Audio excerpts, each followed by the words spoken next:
You know Hebrew, right? The language of the Bible, the tongue of Moses, David, and the prophets. But what if I told you it almost vanished completely, only to rise again and unite a people scattered across the globe? This isn't fiction. It's the story of Hebrew. Imagine a language that disappeared from everyday life for 2,000 years, only to be brought back to life in one of the most extraordinary revivals the world has ever seen. In this video, we're diving into the incredible story of Hebrew, how it nearly faded into history as a forgotten relic. So grab your coffee, settle in, and let us take this journey from the dusty scrolls of antiquity all the way to bustling streets in modern Tel Aviv. A language on the brink, not dead like extinct. People still read and wrote it, but dead in the way Latin is dead. Nobody was haggling over fish, prices, or telling bedtime stories in it anymore. It wasn't just a building, it was the heart of Jewish society in the aftermath. The Jewish people were scattered across the world, from Babylon to Rome to Spain and beyond. They believed that to rebuild a nation, you needed a common soul, and language is the soul of a people. Let's rewind the clock a couple thousand years. If you remember only one name from this story, let it be his. Ben-Yehuda was a linguist and an idealist who decided, quite literally, to bring Hebrew back from the grave. Hebrew didn't have words for train, electricity, or newspaper, and right alongside it, Hebrew was reborn as the official language of the new nation. So Ben-Yehuda started inventing them. He built dictionaries, argued grammar into existence, and convinced schools and newspapers to give Hebrew another chance. But in homes and shops and streets, people started speaking other languages: Aramaic, Greek, Arabic, Ladino, Yiddish. Can you imagine that? Reviving a language by turning your own kid into a living experiment? From Jewish communities in New York and Buenos Aires to people studying it online today.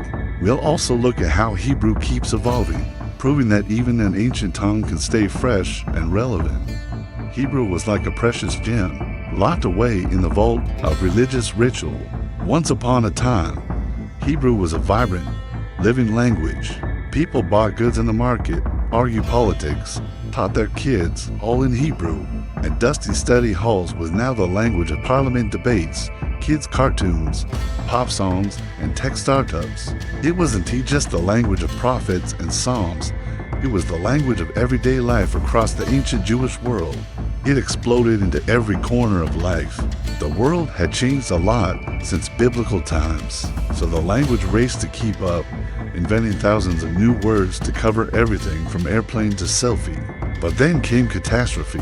In 70 CE, the Romans destroyed the Second Temple in Jerusalem. Jews scattered around the globe were starting to dream of returning to their ancestral homeland. But it wasn't just about land, it was about identity. Who were they after centuries in exile? How would they come together as one people again? Slowly, Hebrew slipped out of daily life. Sure, it was still cherished. It was the sacred language of scripture, of prayer, of scholarly debate. By the late 1800s, Hebrew was basically considered a dead language, the seeds of revival. But then came a spark, a bold, almost crazy dream. In the late 19th century, the Zionist movement was gaining steam. For many early Zionists, Hebrew was the answer. Enter Eliezer Ben-Yehuda. He moved to Ottoman-ruled Palestine and made a radical decision. He would only speak Hebrew at home, raising his son as the first modern native speaker of Hebrew in nearly 2,000 years. But he didn't stop there. Hebrew takes root in the land of Israel. Fast forward to 1948. After centuries of exile, the modern state of Israel was born. Picture that for a moment. A language that had been mostly confined to prayer book schools taught in Hebrew, newspapers published in Hebrew, street signs, weather reports, wedding invitations, all in Hebrew. The language didn't just come back. And here's what's really wild. Hebrew had to grow up fast. In part 2, we'll explore how Hebrew didn't just revive inside Israel's borders. It found new life around the world. Hebrew goes global.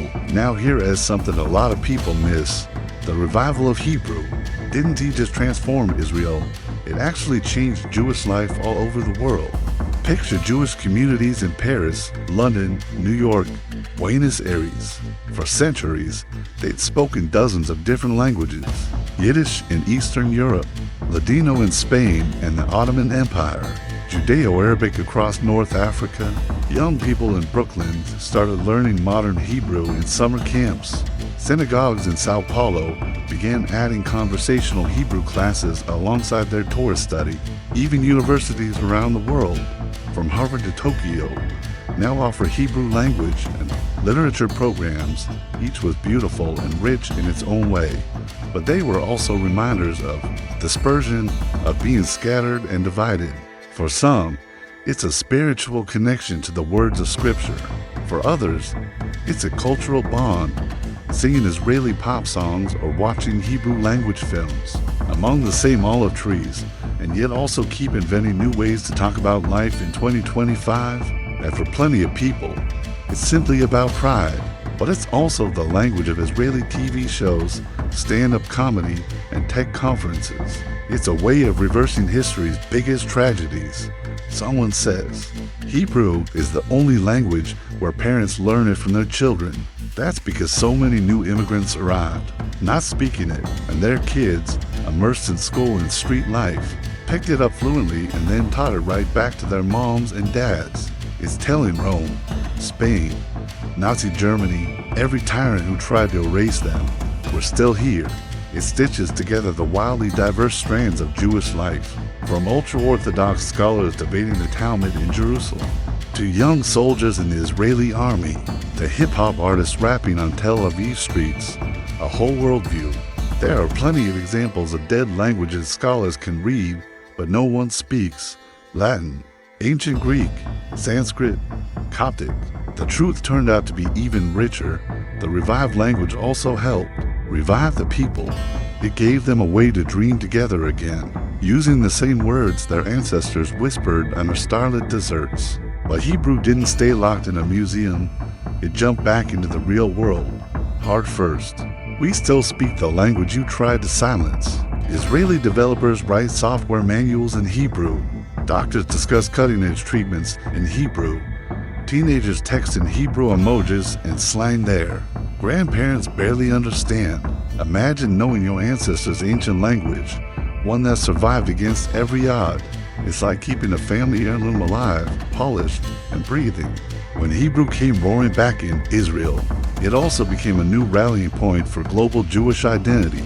Today, millions of Jews who may never live in Israel still learn Hebrew, whether you're Jewish or not. The story of Hebrew is a case study in how language shapes destiny and how reviving old things can give us surprising strength today. The flexibility of Hebrew, from Bible to startups, but maybe the coolest part, Hebrew didn't just get stuck in nostalgia mode, it evolved. Sure, it's the language of the Bible, the Psalms, Proverbs, the mighty poetry of Isaiah. Every year, the Academy of the Hebrew Language in Jerusalem approves new words to keep up with the modern world. Words for podcast, hashtag, even coronavirus lockdown. It's living proof that a language could be both ancient and totally contemporary. Think about that. How many languages get to be spoken today almost exactly where they were thousands of years ago?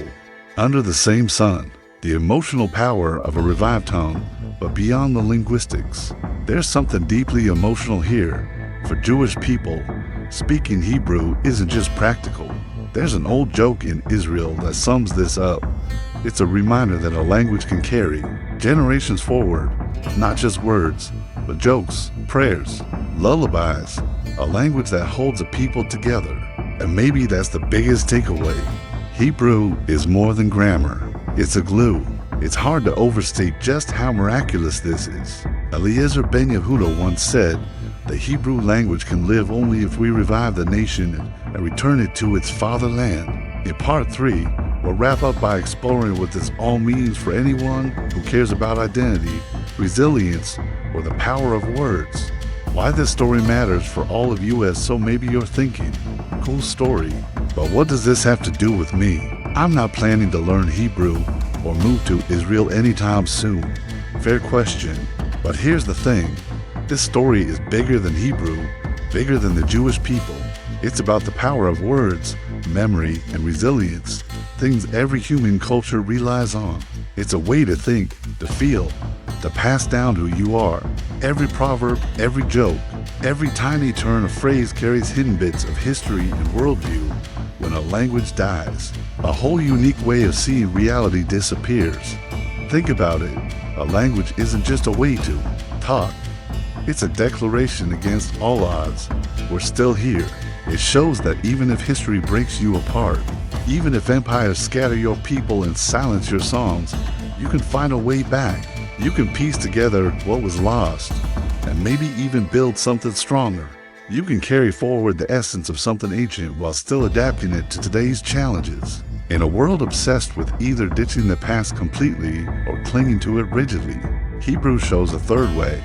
Respect your roots, but let your branches reach toward the new light.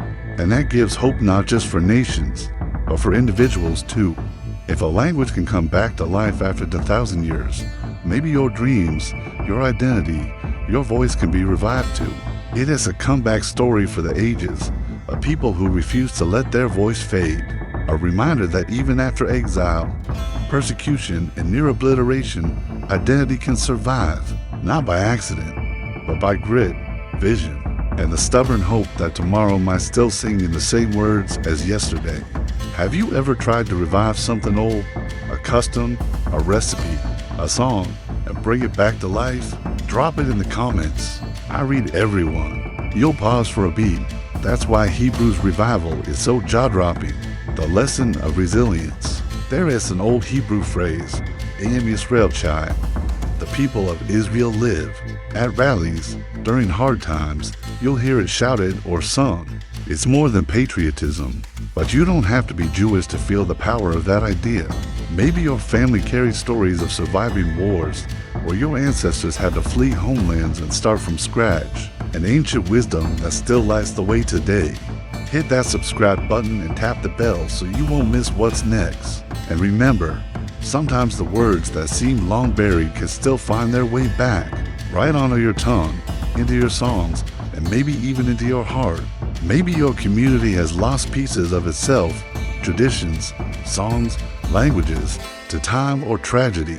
It absorbed words from Russian, Arabic, English, French. It invented thousands of new expressions. It bent so it wouldn't break.